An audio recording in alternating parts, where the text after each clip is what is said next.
Hi guys, this is Bree. I'm going to show you how I did Miss Ma's signature. This is a request by Jhoijhoi. This is actually the first video tutorial I've ever done, so we'll see how it goes. So for this signature, it's fairly simple. Actually, it's one of the most simpler signatures I've done in a while. You'll be surprised about how simple it is. So I guess let's start. Actually, before we start, I should explain that I don't have the PSD for this signature because I was cleaning off my desktop and I accidentally deleted it and didn't know until I was asked for this tutorial. So I had to redo it. So as you see here, this is what I came up with the redo, and this is the original. It's almost the same, not quite exactly, but I'm gonna redo it with you anyways.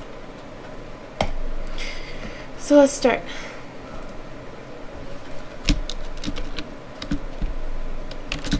So we're gonna open up a new new blank, and we're gonna go to the original image. We're going to Control A, Control C, which is copying the whole image, and I'm gonna paste it, which is Control V, onto the blank. And then we're going to position it like so.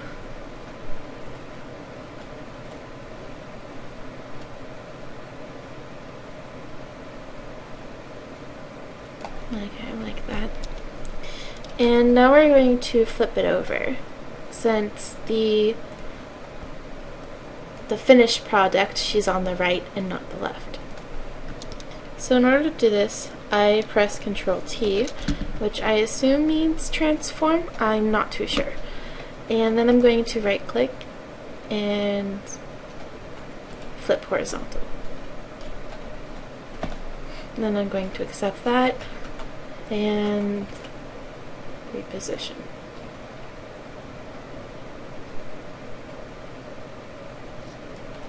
So after I've done all my positioning and cropping and all that, the next step that I normally take is I sharpen my image. And sometimes just the regular default sharpen is a little bit too sharpened, so I go to File, Edit, Fade Sharpen, and I slide it all the way down, and I go back up gradually so I can see what I like. And I like that right there, maybe a little bit down more. Okay. And after I've done that, I go to Filter, Topaz Lab, and Topaz Clean. It's a plugin. It actually costs money, but you can find it by other means also. In the presets, I go to Crisp Style, and then I go to Strength over here on the right, and I bring it down by a lot, and it looks a lot better. I'm going to bring up just a little bit more, and we're going to accept that. One of the biggest things about using Topaz is that it makes the face look a little funky. We're going to fix that by copying this layer, and then we're going to go back a few steps to right before we use the Topaz. So I'm going to Control A, Control C, and then I'm going to use Control Alt and Z 2 times to go back, and then Control V to paste. Now, as I do this, you kind of can see the difference, I guess. It's not really big, but it's still a difference, and it does make a difference later on. And I'm going to fix her face by zooming in. I like the way her hair is kind of sharpened more, so I don't want to erase the hair as much as possible, so I'm going to use a smaller brush and just erase the face. And then the shortcut to make the signature fit the screen again would be Alt Control 0. And there we go. So at this point we're actually almost done, to be honest. I add in some adjustment layers and overlay of another image, and then it's basically done. So we're going to go to Layer, New Adjustment Layer, Gradient Map, and click OK. Normally they give you some funky color. Sometimes you use it, sometimes you don't. So I'm going to go to my gradient editor. When you click on it right here, it will bring you here. And for this one I use my own personal gradient. I'll be adding like all the gradients, the fonts, and the images I use in a pack for you to download, so you don't have to guess at it. You can actually use exactly what I used.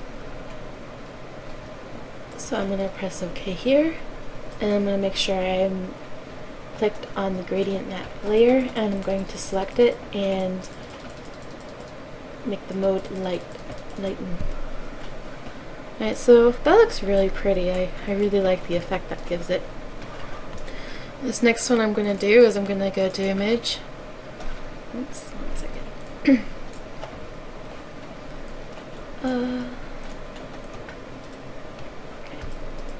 I'm going to go to Image. No, I'm going to go to Layer. Sorry, I confused myself for a second. Layer, and then Color Balance. I'm just going to tweak it a little bit here.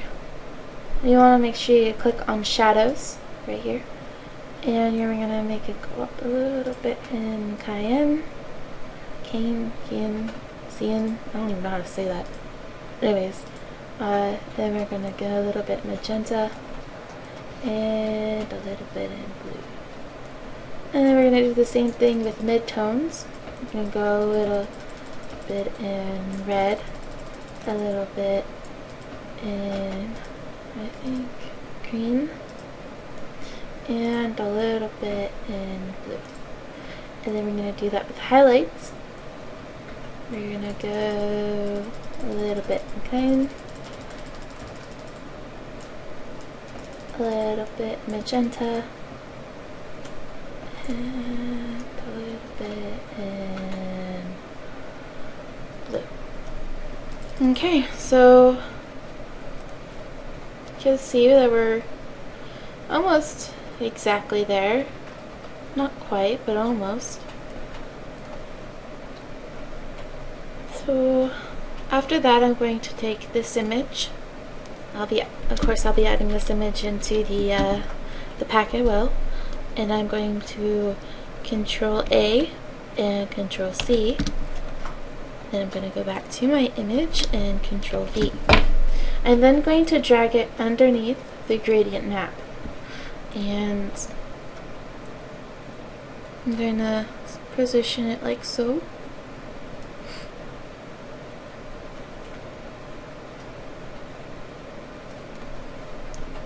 And I'm going to I'm going to make sure that this layer is highlighted, and I'm going to set it to screen. And then I'm going to position it again. I like that, that looks nice. Let's compare it to the original.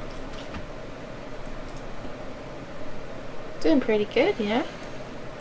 Okay. So that's about it as far as it goes to actually editing this photo or this image. It's not really a photo because, yeah, anyways. So now we're just going to add some text. Again, you want to do this text underneath the gradient map. And I'm going to add the corpse.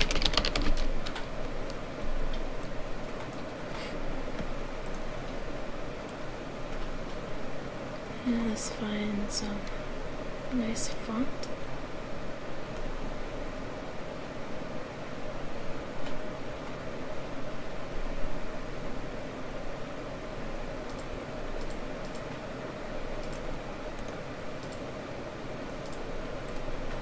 That's good for now.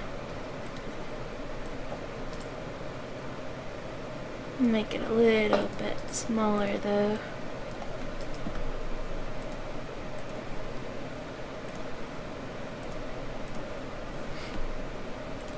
And then you're going to double click on the font, and you're going to add a stroke that is 2 pixels and that is white.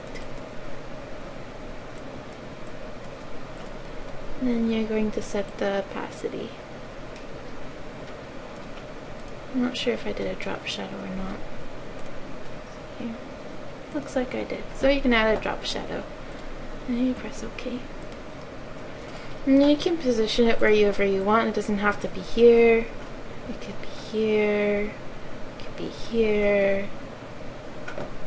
It's whatever. And then the last touch that I do is a border. Some people do their borders a little differently, but I'll show you how I do mine.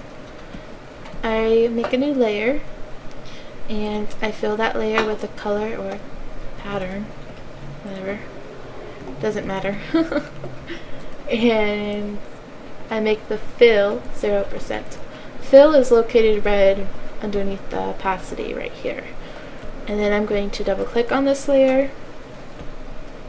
I'm going to click stroke, make the size 2, position it on the inside, and make the blend mode overlay. And then I'm going to adjust the opacity a little bit. Okay, and then I'm going to Control Shift E, press it all down. Then I'm going to save it.